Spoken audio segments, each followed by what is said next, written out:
अस्सलाम वालेकुम स्टूडेंट्स। कल हम लोगों ने डिस्कस किए थे सेंस और सेंस ऑर्गन्स। मैंने आप लोगों को बताया था कि हमारे जो सेंस ऑर्गन है वो स्किन है, टंग है, नोज़ है, आइज़ हैं, ईयर्स हैं।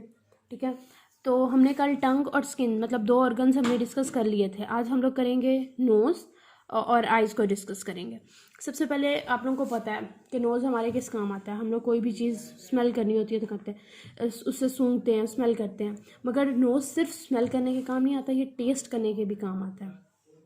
ठीक है, अगर सर्दियाँ होती हैं और आप लोगों को ज़ुकाम हुआ होता है या आप लोगों का नाक बंद होता है, तो आप लोग एक तो सूंघ नहीं सकते, दूसरा उसकी वजह से आप कोई भी चीज़ खाते हो तो आपको उस चीज़ का फ्लेवर नहीं आ रहा होता, आपको एग्जैक्ट फ्लेवर समझ नहीं आ रहा होता, क्योंकि जो नोज़ है वो उसकी सेंसेस स्मेल की भी हैं और टेस्ट की भी हैं।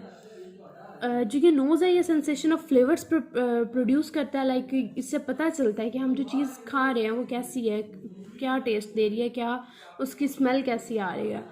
अब ऐसे अगर आप देखें कोई ख़राब चीज़ पड़ी हो, कोई बासी हो गई हो चीज़, 4 दिन पुरानी, 2 दिन पुरानी, तो उसमें से एक ख़ास स्मेल आ रही होती है जिसकी वजह से आप लोगों को आइडिया हो जाता है कि ये चीज़ ख़राब है और इसे हमने नहीं खाना। तो इस तरह ही हमारी बॉडी को भी प्रोटेक्ट करती है। आज बात आते हैं आइज़ पे। तो आइज़ आप लोगों को पता है हम लोग को देखने के काम आती हैं, डिटेक्ट करती है लाइट को, कि जो हम अगर अंधेरा हो तो हम लोग को एग्जैक्ट नज़र नहीं आता, तो ये जो लाइट को डिटेक्ट करती हैं आइज़, इसलिए इनको बाय न्यूक्लियर विजन भी कहा जाता है।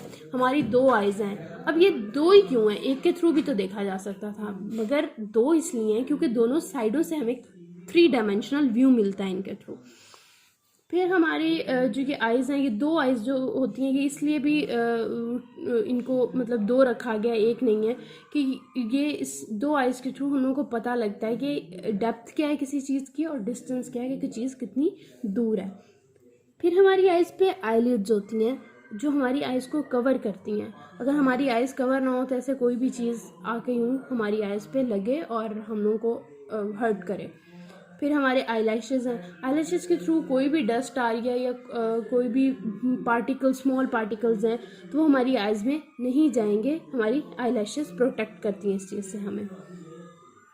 हमारे आइज़ के अंदर टीयर ग्लैंड्स होते हैं जो कि टीयर डक्ट्स से निकलते हैं। अब ये कोई रो रहा होता है तो हमें लगता है ना कि भाई ये रो रहा है तो इसे नहीं रोना चाहिए कुछ, मगर एक तरह से रोने हमारे लिए फ़ायदेमंद भी है, क्योंकि ये जो टीयर्स होते हैं ये जो निकलते हैं हमारे आइज़ से, तो ये हमारी जो आइज़ के अंदर गंदगी होती है, जो भी कोई डस्ट पार्टिकल होता है या और कोई छोटा मोटा मटेरियल होता है, उसको बाहर निकाल देती हैं। हमारी आइज़ एक सॉकेट में कह सकते हैं कि स्कल में जो एक सॉकेट है उसमें अटैच्ड है, और मसल्स जो टिश्यूज़ हैं वो इनको कर रहे हैं, कंडक्ट कर रहे हैं, जिनके थ्रू ये हम इन्हें कहीं भी मूव कर सकते हैं, साइड पे, ऊपर, नीचे, और इस तरह ये हमें हेल्प करती हैं।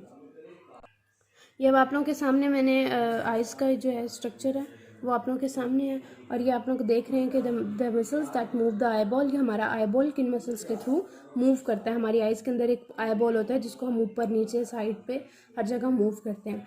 आगे हमारा टॉपिक है आइज़ का स्ट्रक्चर, बेसिकली कंप्लीट एक आई का स्ट्रक्चर है, और उसके बाद फिर हमारे ईयर्स हैं। तो ये हम लोग कल डिस्कस करेंगे। आप लोगों ने इन पेजेस को 16, 17, 18, 19 इन 4 पेजेस को बहुत अच्छे से रीड करना है और बहुत अच्छे से स्टडी करना है और इसको डिटेल में देखना है।